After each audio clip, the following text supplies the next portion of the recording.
Salut tout le monde, c'est Noajoro, j'espère que vous allez bien. On se retrouve pour une nouvelle vidéo. Aujourd'hui, on va parler de 5 anecdotes de One Piece. J'ai déjà fait ce genre de vidéo sur ma chaîne que vous pouvez retrouver dans la description ou que vous pouvez trouver maintenant sur le côté droit de la vidéo pour cliquer et regarder la première, ou en tout cas les premières anecdotes de One Piece.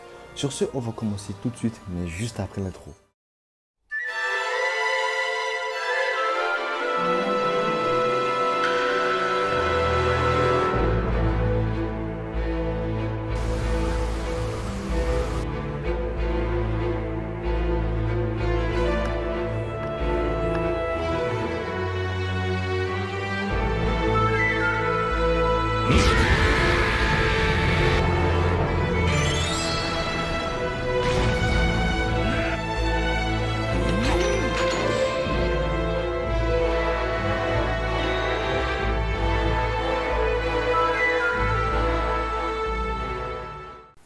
Combien de fois Zoro a-t-il changé de katana?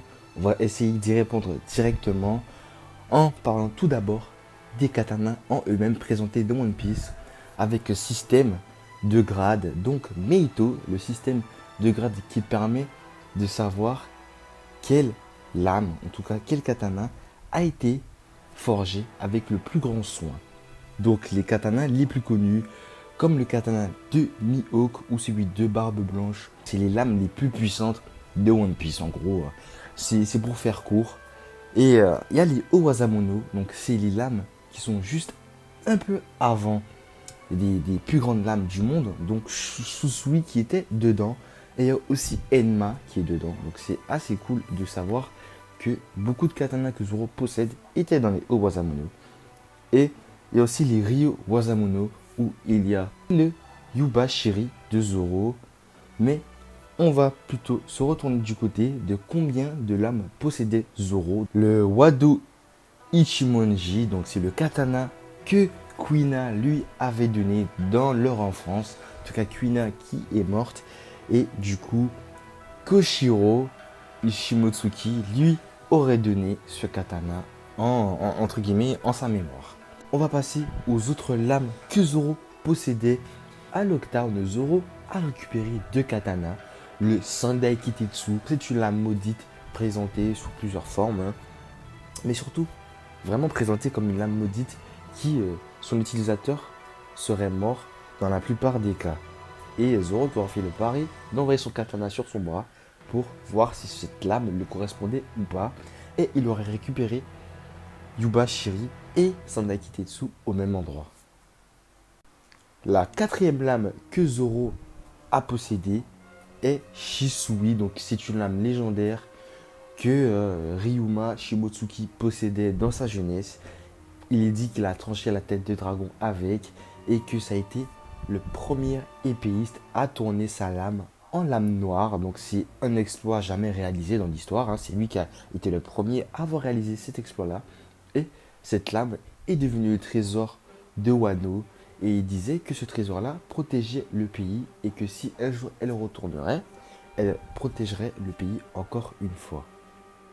Et le dernier katana que Zoro possède, c'est Enma. Donc c'est une lame que Oden Kozuki a portée durant toute sa vie, en tout cas la plus grande partie de sa vie.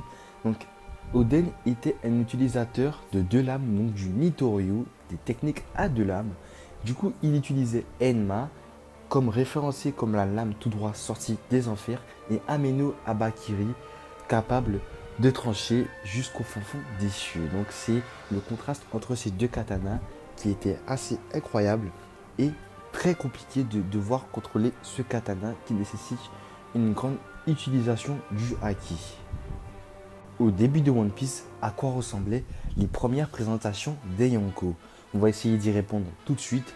Donc dans un certain épisode de One Piece, Garp vient et nous parle des Yonko. Donc il nous dit que c'est les plus grands pirates du Nouveau Monde, des 4 Yonko, donc des 4 empereurs des mers.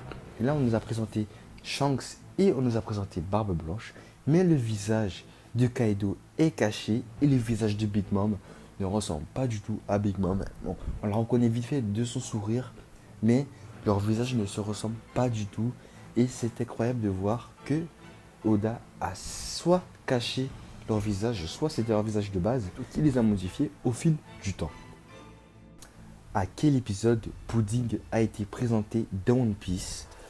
Donc on va essayer d'y répondre tout de suite. Pudding a été présenté à l'épisode de 571 de One Piece. Donc elle a fait sa réapparition plus tard dans l'arc de Whole Cake.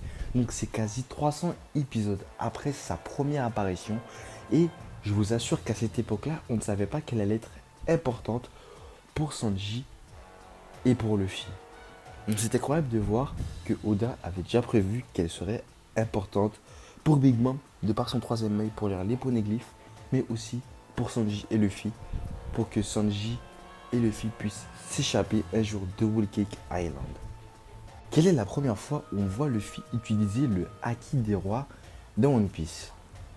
Donc la première fois où Luffy utilise le Haki des rois est à l'épisode 389 de One Piece, où on voit Luffy qui se tient devant un taureau et en le regardant, il intimide le taureau et le taureau se couche d'un seul coup. Donc c'est incroyable de voir que Luffy à cette époque-là utilisait déjà le Haki des rois alors qu'il n'était même pas introduit. Surtout que son introduction a été plus tard et il était à l'épisode 394 de One Piece. Dernière anecdote de One Piece. Donc on va parler du triangle de Florian. Donc c'est un mystère de Grand Line ou un mystère de One Piece tout court. Donc le triangle de Florian est une zone maritime de Grand Line se trouvant entre Water 7 et l'archipel Sabaody, où il y a un brouillard très épais, un brouillard surtout perpétuel, que la lumière du soleil n'arrive jamais à traverser et ne traversera jamais. Un mystère de One Piece où on aperçoit des géants, je ne sais pas s'ils sont antiques ou pas, mais on a vu de grandes silhouettes, mais vraiment beaucoup plus grandes que Zo ou Zunisha, avec des yeux brillants, des yeux rouges. Donc ça prouve encore une fois que c'est un très grand mystère de One Piece, jamais expliqué, peut-être expliqué plus tard. Mais pour l'instant, le triangle de Florian est l'un des plus grands mystères et l'une des plus grandes anecdotes de One Piece. Merci d'avoir regardé la vidéo jusqu'au bout. J'espère que vous avez aimé toutes les anecdotes dont j'ai parlé, en tout cas les 5 anecdotes dont j'ai parlé. Si vous trouvez que j'ai omis quelque chose dans une des anecdotes, mettez-le en commentaire. Dites-moi si vous avez aimé la vidéo aussi, dites-le moi dans les commentaires. Laissez un pouce bleu, laissez un commentaire et partagez un maximum. J'ai vu que la plupart des gens qui regardent mes vidéos ne sont pas abonnés, donc vraiment n'hésitez pas à vous abonner si vous voulez faire monter ma chaîne et que mes vidéos soient vues par le plus de personnes possible. En tout cas, c'était Noajo Jane.